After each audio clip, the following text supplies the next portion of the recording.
No. You don't come in till the second movie.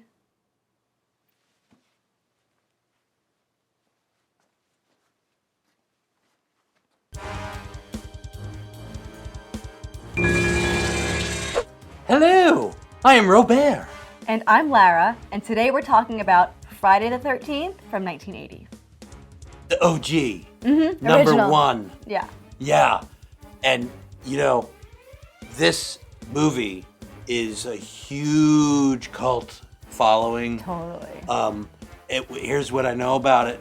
First-hand experience. It was filmed at Camp Nobi Bosco in Blairstown, New Jersey, which is one of my old Boy Scout camps. Look at that. I've camped there. I've been in some of the cabins, and the crew they really just used the facilities at the camp as their set. They only had to build the one bathroom set. Wow. Everything else was as is, ready to go. Camp Nobi Bosco became Camp Crystal Lake, where all these horrible murders were taking place. $550,000, just over a cool $500,000 budget in $1980. Yeah, 1980. Yeah. It's made, you ready for this? It made over $40 million. Wow. That's a little quick math. It's made 72 times or more than it cost. So that's a pretty successful movie. That would be a success. Now, that's just that movie. Oh, yeah. I don't even... How many sequels? I don't know. I think there's at least 10 sequels that I'm aware of. Yeah. Jason X, I think would be Jason 10. There's Jason versus Freddy. Then there's been a reboot also, I think. It's just crazy. So that franchise is worth, I don't know. A lot of money. Maybe it's up to $1 billion. I don't know. And toy sales. Oh, yeah. And hockey mask sales. So, it's about camp counselors, right? There's a backstory that some camp counselors back in the day let a kid. They were fooling around and they accidentally let a kid drown. Yeah.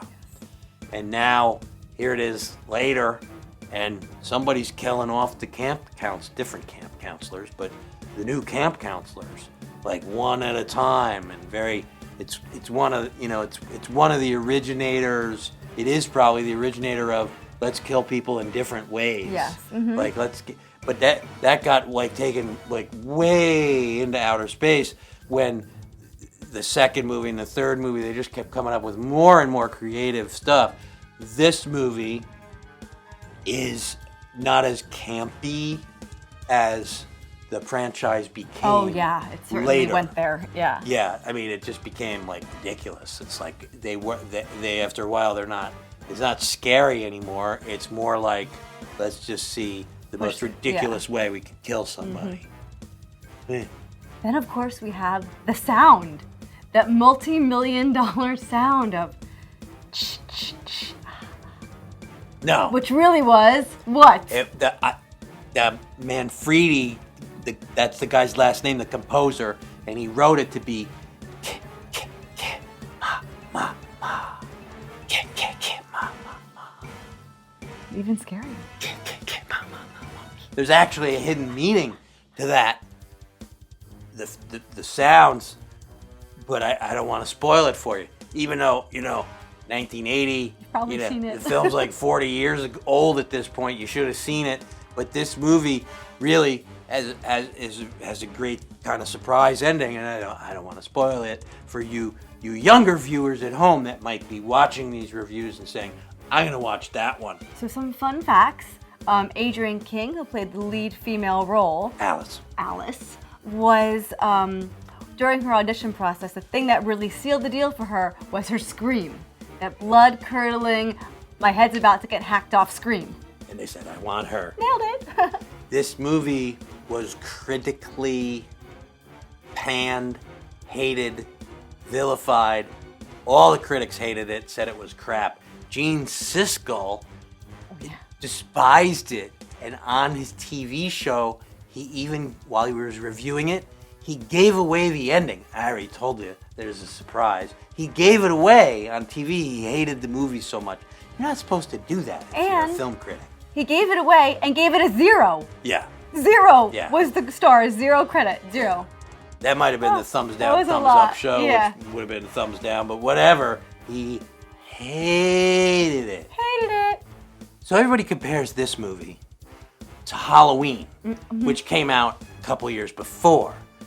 But, well, you know, it's a masked or a mostly unseen killer, a serial killer, but it actually has a lot more in common with a much older movie from the 50s called And Then There Were None, where some people are on an island and there's 10 of them, and people are killing them off one by one. It's based on an Agatha Christie novel. And that's kind of what happens with the camp counselors. They start getting killed off, and quite a few of them, I think, get killed before anybody else finds out. And then, of course, you know, they find out and have to run away and try and get away from the killer. Bosom alert. Bosom alert. I didn't make a note of the timestamp, but basically, anytime you see a male and a female camp counselor going into a cabin together, Canoodling. yeah, keep your eyes peeled for basooms. And it's not a lot of it. There's way, way more in the sequels. It's typical of any horror franchise, you know.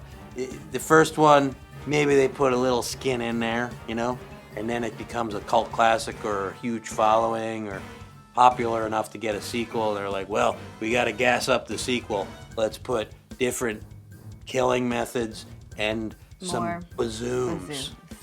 Yeah. One of my favorite lines from the movie is when Crazy Ralph says, "You're doomed.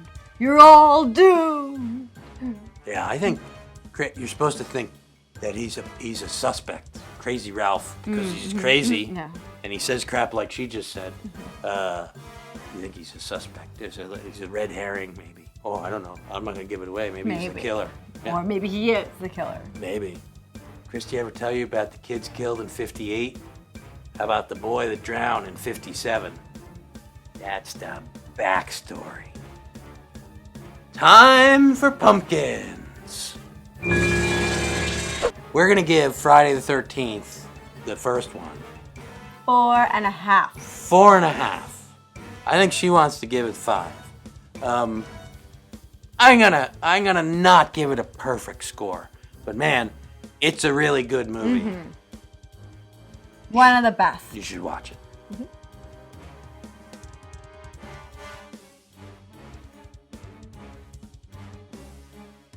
Thanks for watching October Moviefest Countdown. And if you like these kind of reviews, you should go to Amazon and check out Robert's Horror Matinee. It's a feature-length movie, and it's super funny.